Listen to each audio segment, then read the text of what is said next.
Hello YouTubers, today I'm taking this video on this flat roof. I want to take this video because I want to point some details on this roof. This is a special case.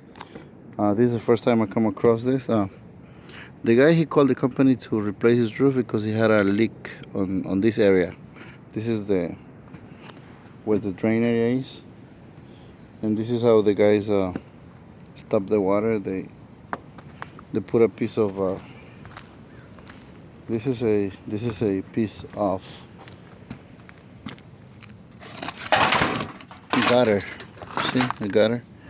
It was nailed against the wall and it was catching all the water. But still, the guys have a bunch of leaks inside the house. So what I did, I removed all the damaged wood. You see all this rotten wood is underneath. Yeah. And I fixed the rafter, put another piece. And first I'm gonna do this, and then I'm gonna put new shingles and make it look like nothing happened. But before I install my scalper, before I even touch the roof, I have to do the detail on this roof. And also, he has another problem here. He has another leak. He has a water leak here. So what I need to do, I need to remove at least like 3 courses of the shingles, install my torch down, boom, all the way, and then wrap the wall with the torch down all the way up here, and then put my my capping tiles on top also. It's quite a little bit of work, but I'm gonna make it look good, because sometimes the roof is not even the problem, it's coming from somewhere else. But the deal is done. The company who gave us this roof, he told us to replace the roof. So I sent my removal crew yesterday. They removed about 5 layers of roof. I've been replacing a lot of damaged wood. Even though it's a small roof, it's about 1,200 square feet. It has a lot of details. It's 1,200 square feet, but it's full of details. The walls, you see how we're gonna do it. It's quite a bit of details, and it's pretty simple. It's gonna be a 3-ply torch down system. Again, I'm gonna go with base sheet. Base sheet, it's number 75, and it's a nailable deck. And also I'm gonna go with smooth torch, and I'm gonna finish it with Serentic flint elastic Cool Star. This is a modified torch down material to comply with Title 24. But besides, that I do, the reason I do torch down versus single ply or hot mop. Hot mop, you require more people, and also the smell of the hot tire. Nobody likes it. And the single ply, I don't like it, because whenever you have to do a patch on a single ply roof, you have to refer to the manufacturer, to who made the single ply. Let's say, for example, if you're trying to patch a roof with, let's say somebody comes to your house and you have a single ply roof, and then somebody's trying to let's say put a plumbing pipe through the roof, and then he comes with a bucket of tar. He's not gonna be able to stop the water, because the single ply does not stick to the tar, to the roof cement. So you're gonna have to use a booth for single ply, and also a material for single ply. And in order for that, you're gonna have to hire somebody who does single ply. And nowadays, everybody knows single ply, but it's gonna be hard for you to find someone, because, and also, the other thing, the downside of the single ply, somebody comes to your house and patch a single roof jack. It's gonna cost you at least $300, $400. And the other side, let's say, for example, I do my torch down roof or my hot mop roof, and somebody comes and open a penetration through the roof, and then he comes with a bucket of mastic, and then he just puts some tar like underneath the flashing, and let's say you just leave it that, he's gonna be able to stop the water, so he has no leak. So anyone can patch it. I mean, it's not gonna look nice, but at least it's gonna stop the water. On your single ply roof, is not. That's not the case. You have to patch it with the exactly same matching material that what it is on top of the roof. And nowadays there's so many brands, so many TPO, PVC, so many things out there. And sometimes, if you don't have the right material, you're gonna have to buy a big freaking roll of the single ply just to patch that thing. And the cheapest roll of single ply costs about $300-400, so it's not worth it. That's why I keep it simple. I keep it to staff. What people, homeowners, they don't have to call me again. To do a single patch of the pipe. I mean, I do it when they request. But I try to keep it to hot mop or torch down, which is simple stuff. It really works good. The manufacturer gives you 20-25 years labor warranty. I mean, material warranty. And it's a good results. Torch down has been around for years, so it's a proven material. Single ply is on the downside. Still, they keep improving. They keep inventing new things. Oh, you know what? Like sometimes, if it's a wind area, oh, you have to use the adhesive underneath the single ply because it's so windy. And they keep on upgrading because after they know their mistakes, they come up with new ideas. The engineers, they come up with new ideas, and it's a song. So it's not a completely single ply. To me, is not a proven system yet. There've been so many mistakes on the single ply.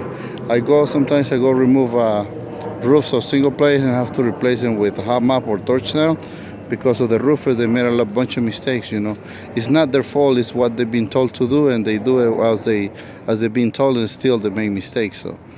So that's what I said, guys. If you're gonna do something, just do something with proven material that's been around for years. That's my best suggestion.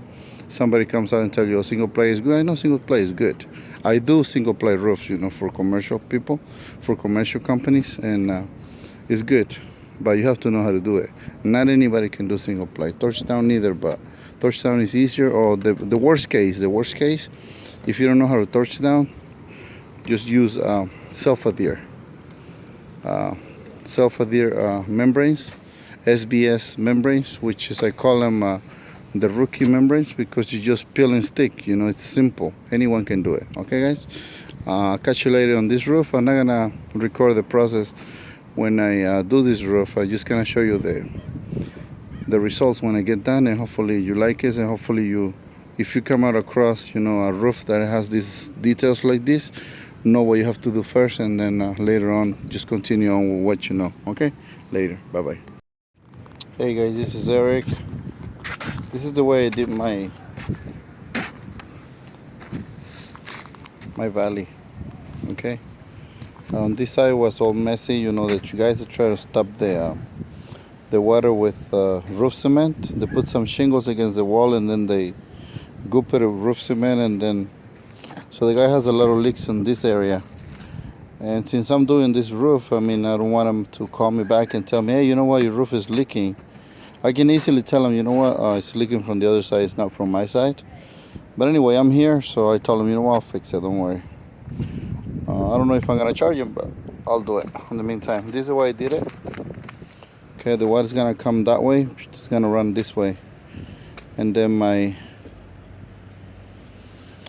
scupper is gonna come out of there, and the water is it's gonna end up over there. I have a funny thing right here. These guys, they finished the roof right here. They did a cap sheet. They finished the roof right here, and they put roof cement right there. So the guy has water leaks here, and sometimes it's easy to think that you know how to do roofs. I mean, but if you don't know how to do them properly, I mean, you just the homeowner is wasting his money, and you're wasting your time. Well, actually, you're not wasting your time because you're getting paid. But I don't think it's right, But anyway, I'm not here to judge anybody, but I've seen some awful jobs. I'm not saying that I'm the best roofer in the world, but at least I know how to do it, and I do it to code. You see how the water's gonna slope this way? It's gonna make a curve here. It's gonna come this way. So, and and extend it all the way up to here, up to 3 feet. So the water is never gonna reach this way. Anyway, I just want to show you before, and then I'm gonna overlap. See the way I overlap this cap sheet on top of the wall? I'm gonna overlap it like all the way around, and I'm gonna finish it with tiles. I'm just gonna burn the second layer on top of the base sheet. This is how I nail my base sheet. Nail it as 16 on center and 12 on the field. You're supposed to do it. You can do it at 9 on the laps, and then and 12 inches on center. But I told the guy just nail it at 16 inches and 12. So that's okay. That's gonna be my wall. Tomorrow I'm gonna clean the wall, and I'm gonna cap it, and I should take another video. I'm not taking these videos to advertise my work, okay? So if you're new at this, watching my videos, please do not call me, do not send me any messages. I just do it for instructional purposes, okay? I do roofs for a living, so this is what I do. You see the awful jobs they do. Some people, they just, I don't know. I bet you any money that let's say 50% of the houses that are roofed, they have an awful roof, and the owners that don't even know. See, I got this house next to me. You see the crooked lines? You see it?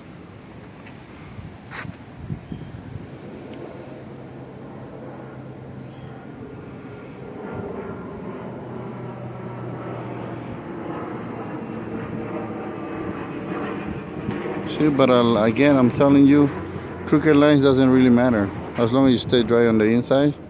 So don't think your roof is a cosmetic thing to look, okay? It's just to protect you from the weather, from the rain. That's it. That's the main thing. I mean, I try to do the best possible I can, but I got my mistakes too. Everybody makes mistakes.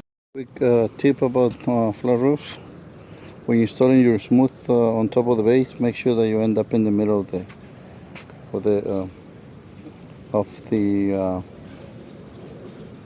base sheet, okay? This is a full roll, and this is the middle, so I'm interlocking my seams, you see, and like that. So my torch probably is gonna end up in the middle of this, like this right here. So I'm gonna measure to finish my torch right there. But anyway, this is how I do it, okay? Make sure that you don't end up with the same seam, as the bottom piece, the membrane on the bottom. Make sure you interlock it. Make sure you end up like in the middle, or at least like 10 inches away from the seam, okay? Later.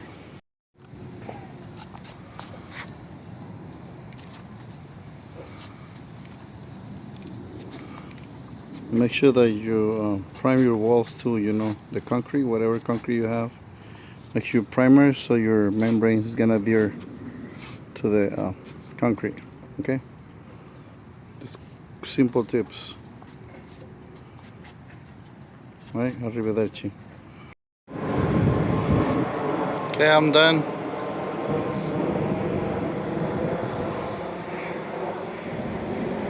I put new cupping tiles on this side, and then that side, and that side. I use some of the old ones because the company that hired me to do this job, they told me just to replace the ones that are damaged, the broken ones. Well, 80% was damaged, I told them so to make my job easier. And also I fixed the wall on the other side, because honestly the leak was coming from this side, not from the inside, but this is the way I did it.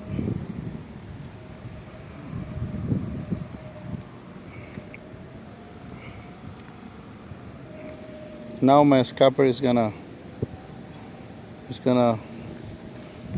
flow all the way on here. You see it? It's gonna leak on the shingle side.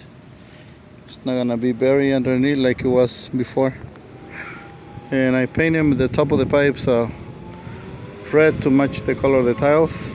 and that's to comply with the code, because you're supposed to paint them to prevent from someone to falling off the roof. So this is the way I did it, and I hope you guys like it. That's how I did my detail on the walls. I went up on the wall and wrap it and just put the tiles for looks. It's just for looks, nothing like, you know, it's not for protection, it's just for looks. All right, guys, thank you very much, and thank you for watching. Adios, sayonara.